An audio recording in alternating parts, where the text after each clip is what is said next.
So Walking Dead was your like close to the end of. You said it was like your last audition you were probably doing, right? Like, what was that like getting that role? Like, when was it your parents kind of like, all right, like, Yeah, were they like getting kind pushing of tired you of to, it, like, do or this, or I mean, I didn't know it. I didn't know that at the time that they were like, you know, getting kinda kind burnt of out. Yeah.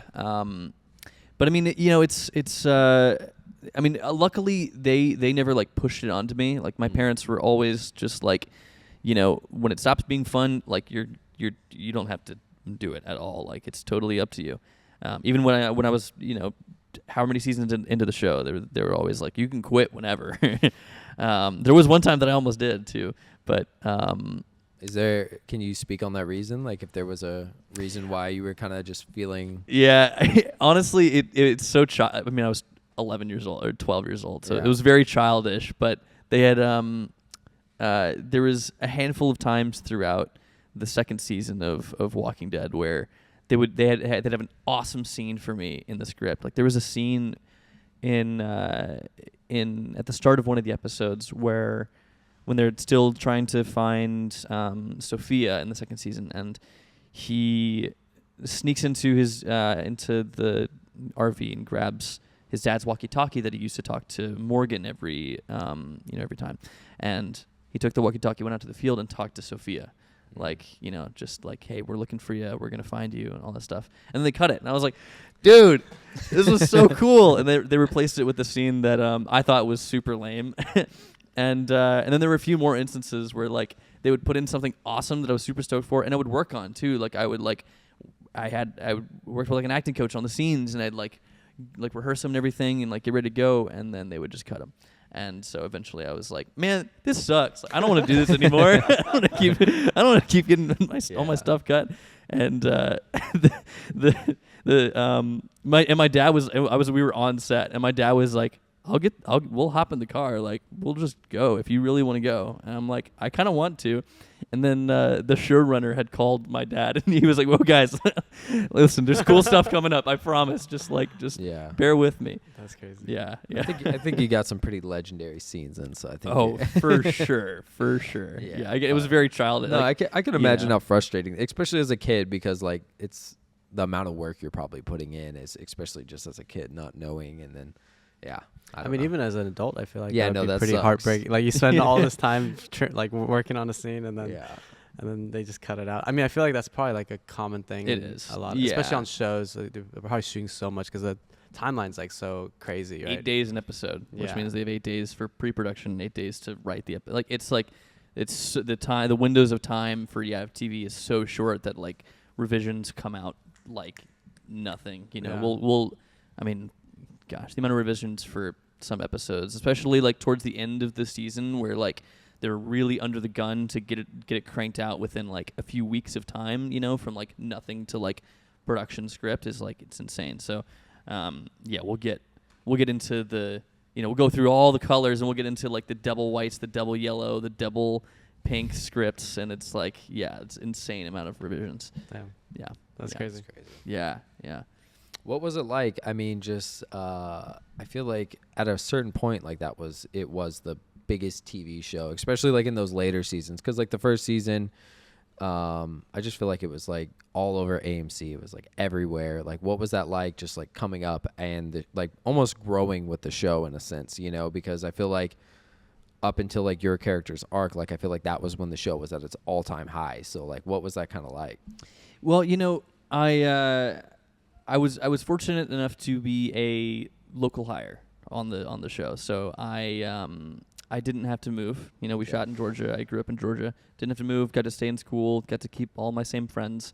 So I mean, really, like growing up doing the show, like I would, you know, be in school, you know, for however many days in the week, and then I'd miss a couple days and go down and film, and then I'd come back to school and, you know, be making up all my work, and that's just kind of how I did things for and then go to conventions on the weekends.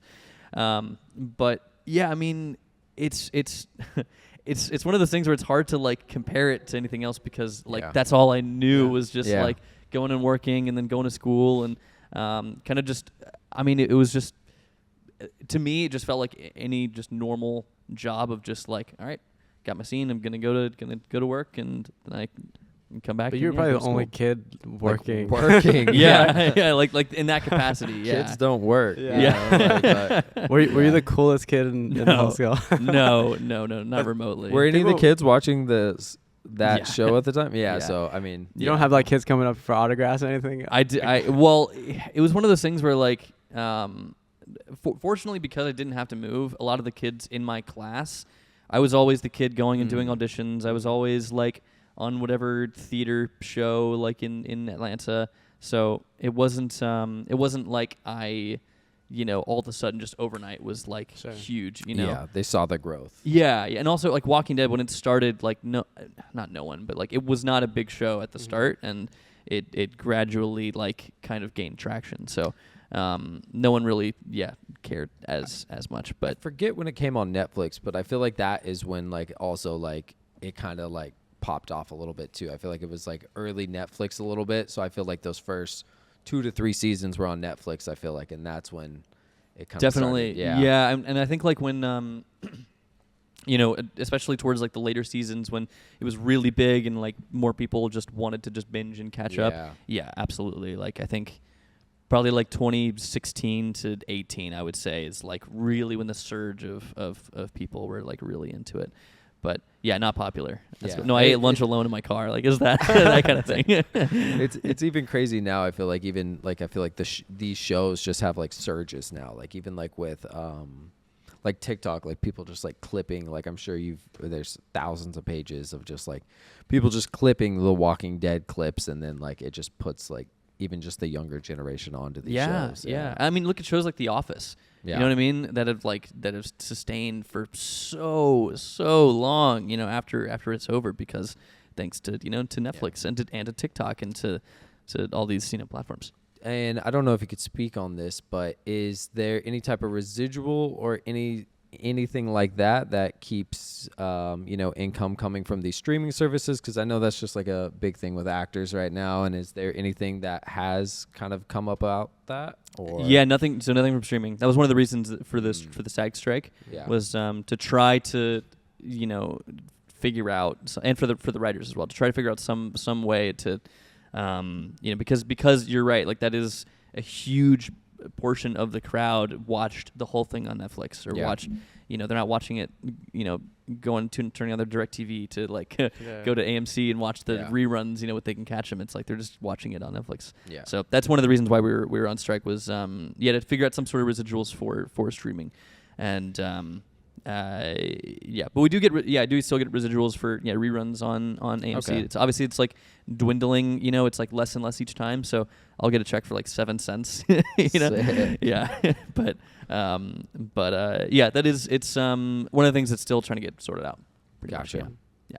So I wonder, so if they take it off of Netflix, then you'd probably get more money off it if people have to only watch it on AMC or whatever. Yeah, I mean maybe, but I mean I don't think it's worth. It's just I think like I'm just happy that people watch it. Yeah. And just happy that people like the show and can see readily. My work is readily available. They can just like, with one search it pops up. So.